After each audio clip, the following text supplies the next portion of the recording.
ओम नमः शिवाय। शिवजी सदा सहाय। ओम नमः शिवाय। गुरुजी सदा सहाय। जय गुरुजी संगत जी। गुरुजी की प्यारी प्यारी संगत को जय गुरुजी। गुरुजी टुडे ब्लेसिंग्स चैनल को शेयर करें और सब्सक्राइब करें और साथ में लगे हुए बेल आइकॉन के बटन को प्रेस करके ऑल पर क्लिक कर दे ताकि डेली अपलोड होने वाले गुरुजी के सत्संग और ब्लेसिंग संगत जी आप तक पहुंच सकें। अपना सत्संग गुरुजी के प्यारे से चैनल पर अपलोड करवाने के लिए आप डिस्क्रिप्शन बॉक्स में दिए हमारे व्हाट्सएप नंबर पर अपना सत्संग ऑडियो या वीडियो किसी भी फॉर्मेट में हमें भेज सकते हैं। जय गुरुजी। संगत जी, आप सब जानते हैं कि गुरुजी से बड़ा दुनिया में कोई डॉक्टर नहीं है। जहाँ पर मेडिकल साइंस की हद खत्म होती है वहाँ से हमारे गुरुजी की हद शुरू होती है। कुछ ऐसा ही बहुत ही प्यारा ब्लेस सत्संग है और ये सत्संग हमारे साथ शेयर किया गुरुग्राम से अर्चना जैन आंटी जी ने। हाँ जी, गुरुग्राम से गुरु जी की बहुत ब्लेस बेटी हैं अर्चना जैन आंटी जी ने। मैं दिल से उनका शुक्राना करता हूँ कि उन्होंने गुरु जी से आज्ञा लेकर गुरु जी के इस प्यारे से चैनल पर अपना सत्संग शेयर किया। चलिए सत्संग स्टार्ट करते हैं। जय गुरु जी। जय गुरु जी। अंकल जी कैसे हैं आप?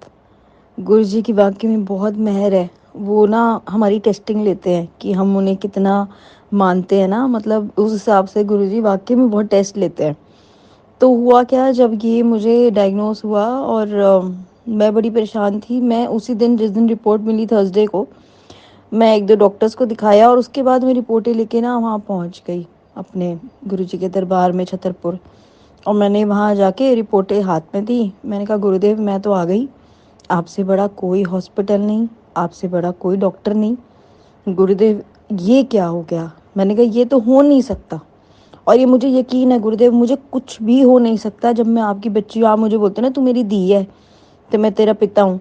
तो मैंने कहा जब आप मेरे गुरु पाओ, आप मुझे तो खरोच भी आने नहीं दोगे, एक बाल भी बाका नहीं होने दोगे। गुरु जी ये क्या हो गया? और मैं हॉस्पिटल से आई। हॉस्पिटल में जब मैं रिपोर्ट रिसीव कर रही थी, वो कहते हैं इमीडिएटली एडमिट हो जाओ। मैंने कहा हाय हाय ऐसा क्या हो गया भाई? वो कहते हैं नहीं नहीं आपका ईसीजी करना पड़ेगा और आपको ना इमीडिएट कीमो स्टार्ट करनी पड़ेगी। इंजेक्शन लगाने पड़ेंगे, पहले 1 हफ्ता, फिर 2 हफ्ते बाद, फिर 1 हफ्ते बाद, फिर 2 हफ्ते बाद। बस ये 2 महीने का प्रोसीजर, आप बिल्कुल ठीक हो जाओगे। मैंने बड़ा सोचा, मैंने गुरुदेव ऐसा क्या हो गया? मुझे मुझे इतना तो कुछ हो नहीं सकता। और ना मेरी तबीयत खराब है, मैं तो हंसती खेलती कूदती भानती, मैंने कहा मैं तो सारे दिन ऐसे ही रहती हूँ। मैं कहा नहीं गुरुजी मुझे कुछ नहीं हो सकता, ये तो मुझे यकीन है। मैं बड़े मंदिर गई, मैंने कहा गुरुदेव आपका लंगर प्रसाद खाऊंगी और मेरा तो सब ठीक होता जाएगा।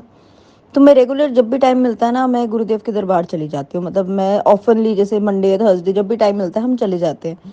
नए साल पे भी गए, लोहड़ी पे भी वहीं मनाई हमने गुरुदेव के साथ, तो बहुत अच्छा सब कुछ रहा। अब कल गुरुजी ने मेरे साथ एक और मेरेकल किया। कल एम्स में मैं टेस्ट कराने गई और एम्स में काफ़ी, क्योंकि जिस हॉस्पिटल की रिपोर्ट उन्होंने बना कर दी कि ये कैंसर है, मुझे यकीन नहीं हुआ।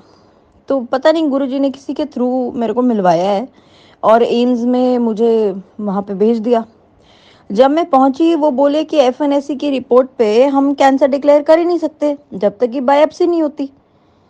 और जब वहाँ पे अल्ट्रासाउंड किया गया एम्स के अंदर, तो वहाँ पे उनको गांठ ही नहीं मिली।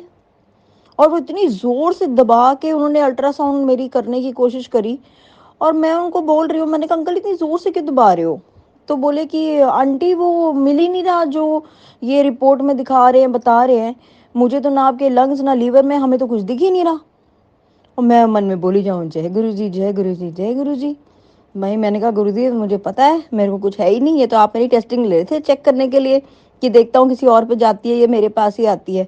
मैंने गुरुदेव टेस्ट ना लो, मैं आपको छोड़ के कहीं नहीं जाने वाली। मतलब एक जोक पार्ट वाली बात नहीं है, बट ये रियलिटी है कि हम डुगरी भी गए, डुगरी का भी प्रसाद खाया।